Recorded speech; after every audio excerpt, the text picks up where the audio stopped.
हमारे किसान के लिए मंडी से लेकर के और सुविधाएं देने का काम राज्य उनके ऊपर अभी जिस तरह से सिद्धारमैया के ऊपर वहाँ के गवर्नर ने जांच के आदेश और मुकदमा खोलने की बात कही, उसको किस तरह से देखते हैं? देखिए, गवर्नर जो होते हैं वो दिल्ली के सारे पे चलते हैं। ये बहुत से स्टेटों में ये सुनने को मिल रहा है कि ये जो गवर्नर लोग दिल्ली से अपॉइंट हुए हैं वो प्रदेश सरकारों को चलने नहीं दे रहे हैं, जो उनके अलग वाले दल की सरकार अगर है। और आप सोचिए, आप याद कीजिए एक समय कि गवर्नर हाउस से ये बात कही जाती थी कि समाजवादी सरकार में इन जातियों की पोस्टिंग, इन जातियों को डीएमएसपी बनाया जा रहा है, लेकिन वो सच्चाई नहीं थी। आज बताओ कोई गवर्नर है कि नहीं है? किसी जिले में कोई पूछा जा रहा है? और आपने तो खुद ही सवाल मुझसे पूछा कि जहां 10 उपचुनाव हो रहे हैं वहां पर जानबूझ करके कि मुस्लिम कौन है, यादव कौन है, उनका ट्रांसफर कर दिया, हटा दिया उनको। ये सरकार घबराई हुई है पीडीए के लोगों से। उपचुनाव इंडिया गठबंधन और पीडीए जीतेगा। समाजवादी पार्टी उसी की घबराहट आपको दिखाई दे रही है सत्ता में। मैं आजमगढ़ के लोगों को बधाई देता हूं और आजमगढ़ को कभी हम लोगों ने विकास में पीछे नहीं रखा है।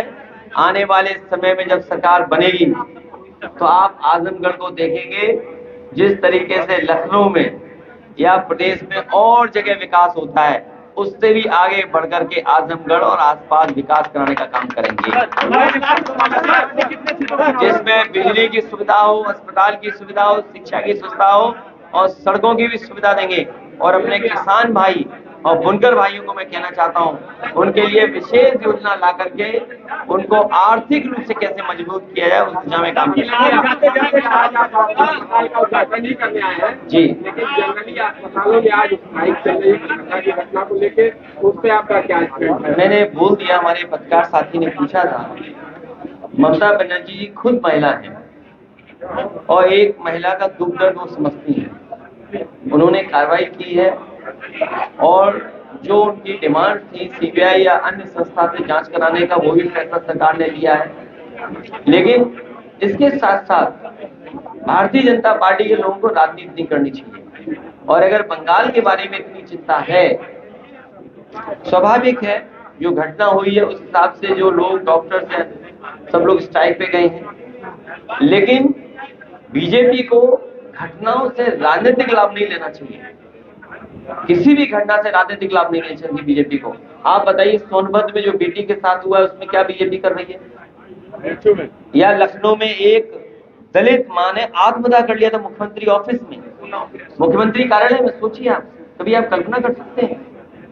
और फिर झूठा फंसाना। अगर आप पत्रकार हो, आपने तो खुद फेस किया है, आप सच्चाई से न्यूज चला देते थे, आप पे मुकदमा हुआ है। एक आध पत्रकार शायद यहाँ भी जेल गया था, बगल के जिले के जेल गए नहीं, बगल के जेल के गए थे और इसी जेल में रहे थे, आजमगढ़ की जेल में, याद होगा आपको।